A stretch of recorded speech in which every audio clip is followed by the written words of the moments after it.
तो चलिए इस एक्सप्लेनर में हम अमेज़न वर्षावन के उन रहस्यों में गोता लगाते हैं जो सच में होश उड़ा देने वाले हैं।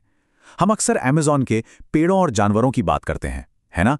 लेकिन आज हम इसके जन्म की एक ऐसी कहानी से पर्दा उठाने वाले हैं जो एकदम हैरान कर देने वाली है, क्योंकि इसके वजूद में आने के पीछे एक बहुत ही गहरा ब्रह्मांडीय रहस्य यानी एक कॉस्मिक सीक्रेट छिपा है।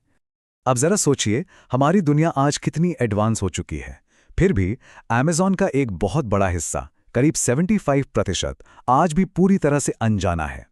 हमने विशालकाय एनाकोंडाज और प्रागैतिहासिक खूंखार जीवों की अफवाहें तो बहुत सुनी हैं, लेकिन हकीकत यह है कि इस घने जंगल का मुश्किल से 25% हिस्सा ही इंसान देख पाए हैं। बाकी का जंगल इतना घना है कि वहां जाना आज भी किसी बड़े जोखिम से कम नहीं है। और ये अनजानापन कितना गहरा है पता है?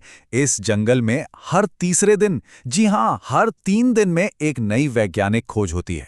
मतलब हर 3 दिन में कोई नया जीव या नया पौधा सामने आ जाता है। इस घनत्व के बीच ऐसी कई आदिवासी प्रजातियां भी हैं जिनका बाहरी दुनिया से कोई लेना देना ही नहीं है। सोचकर देखिए, आज भी पृथ्वी पर ऐसे रहस्य मौजूद हैं जो बस खोजे जाने का इंतजार कर रहे हैं। अब सबसे अहम बात, ये जंगल सिर्फ एक रहस्यमयी जगह भर नहीं है, बल्कि हमारे जिंदा रहने के लिए बहुत जरूरी है। लीड्स यूनिवर्सिटी की रिसर्च बताती है कि अमेज़न का ये विशाल जंगल पूरी दुनिया को 20% साफ ऑक्सीजन देता है। ये दुनिया का सबसे बड़ा कार्बन सिंक है, मतलब ये भारी मात्रा में कार्बन डाइऑक्साइड को सोख लेता है और हमारे पर्यावरण का बैलेंस बनाए रखता है। ये जंगल कोई छोटी मोटी जगह नहीं है, ये अपने आप में एक पूरा साम्राज्य है। ये 9 देशों की सीमाओं को छूता है। इसका 60% हिस्सा तो अकेले ब्राजील में है, फिर 13% पेरू में, 10% कोलंबिया में और बाकी का 17% इक्वेडोर से लेकर फ्रेंच गुयाना तक फैला हुआ है। इसका जियोग्राफिकल स्केल सच में माइंड ब्लोइंग है। और इस साम्राज्य में पेड़ कितने हैं? करीब 4 अरब, जी हाँ, 4 बिलियन पेड़। और इन पेड़ों में 16,000 से भी ज्यादा अलग अलग प्रजातियां पाई जाती हैं। लेकिन रुकिए, सबसे हैरान करने वाली बात तो यह है कि हमारी पूरी पृथ्वी पर जितने भी जानवर हैं ना, उनका 1/3 हिस्सा सिर्फ और सिर्फ इस अमेज़न जंगल में पाया जाता है। सेक्शन 1, सूक्ष्म आतंक, जंगल के जानलेवा निवासी। तो इस जंगल की प्राचीन जलवायु ने कुछ बेहद खतरनाक जीवों को भी जन्म दिया है। अब बुलेट चींटी को ही ले लीजिए, ये कोई नॉर्मल चींटी नहीं है। इसका जहर इतना तेज होता है कि अगर ये डंक मार दे तो इसका दर्द बिल्कुल किसी बंदूक की गोली लगने जैसा महसूस होता है। सीरियसली, इसी खौफनाक और असहनीय दर्द की वजह से इसे ये नाम मिला है। और बात सिर्फ चींटियों की नहीं है। अमेज़न में मकड़ियों की 3,000 से ज्यादा प्रजातियां हैं। इनमें टैरेंटुला मकड़ी तो बेहद खतरनाक होती है। पता है क्यों? क्योंकि ये मकड़ी अपने शरीर के बालों को सचमुच एक हथियार की तरह इस्तेमाल करती है।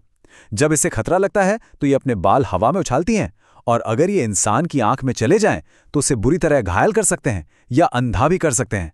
तो इन सारे खतरों और जंगल की विशालता को जानने के बाद एक बहुत बड़ा सवाल दिमाग में आता है, ये चरम, जानलेवा और अविश्वसनीय जंगल आखिर बना कैसे? ये ऐसा क्यों है? खैर, इसका जवाब किसी बीज के बोने में नहीं है। इसका जवाब हमारी पृथ्वी के इतिहास की सबसे खौफनाक और सर्वनाशकारी घटना में छिपा है। तैयार हो जाइए, क्योंकि ये एक बहुत बड़ा ट्विस्ट है। और वो रहस्य जुड़ा है इस नंबर से, 65 मिलियन।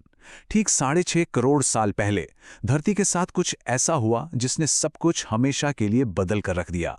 अंतरिक्ष से 10 किलोमीटर चौड़ा एक विशाल एस्ट्रॉयड सीधे हमारी पृथ्वी से आ टकराया। ये कोई छोटी मोटी घटना नहीं थी। इस टक्कर की वजह से क्रिटेशियस मास एक्सटिंक्शन हुआ। आसान शब्दों में कहें तो एक ऐसी भयंकर तबाही जिसने धरती पर राज करने वाले उन विशालकाय डायनासोरों का हमेशा के लिए अंत कर दिया। इस महाप्रलय में 25 किलो से ज्यादा वजन वाले करीब 75% जीवों की प्रजातियां पूरी तरह से विलुप्त हो गईं। अगर हम इस प्रलय की टाइमलाइन को देखें तो ये काफी रोंगटे खड़े कर देने वाला है। पहले दिन वो भयानक टक्कर हुई, फिर पहले ही हफ्ते में आग के बड़े बड़े गोले फैल गए और समंदर में उठी भयंकर सुनामी ने सब कुछ तबाह कर दिया। महीनों बाद धूल और गैस के गुबार ने सूरज को ही ढक लिया, जिससे पूरी दुनिया जमने लगी। और फिर लाखों सालों के लंबे संघर्ष के बाद चूहे जैसे दिखने वाले स्तनधारी जीव सामने आए, जिनसे आगे चलकर इंसानों का विकास हुआ। सेक्शन 2, राख से विनाशकारी विकास तक। निर्माण की प्रक्रिया। अब सवाल यह है कि इस पूरी तबाही ने अमेज़न को जन्म कैसे दिया? ये विनाश दरअसल एक विशाल रीसेट बटन की तरह था। एस्टेरॉयड के गिरने से जमीन जल गई और बड़े बड़े शाकाहारी डायनासोर मारे गए। इसके बाद एस्टेरॉयड के रेडिएशन और जली हुई राख ने वहां की मिट्टी को हद से ज्यादा उपजाऊ बना दिया। और क्योंकि अब उन पेड़ों को खाने वाले विशाल डायनासोर नहीं बचे थे, तो उस नई उपजाऊ जमीन पर पेड़ों का बहुत ही तेजी से विस्फोटक विकास हुआ और इसी से बना हमारा आज का घना अमेज़न।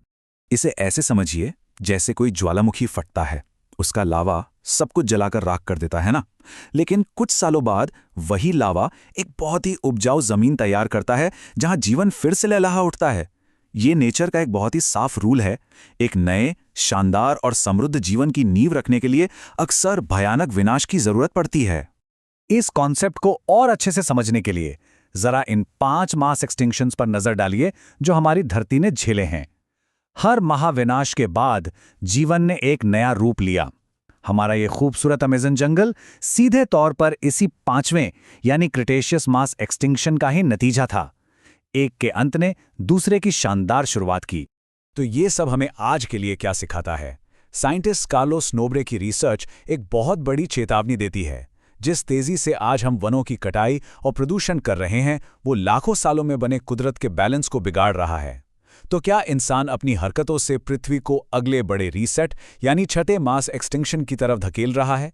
क्या वो विनाशकारी इतिहास खुद को दोहराने वाला है? ये एक ऐसा सवाल है जिस पर हम सबको सोचना होगा। इस एक्सप्लेनर में हमारे साथ जुड़ने के लिए बहुत बहुत शुक्रिया।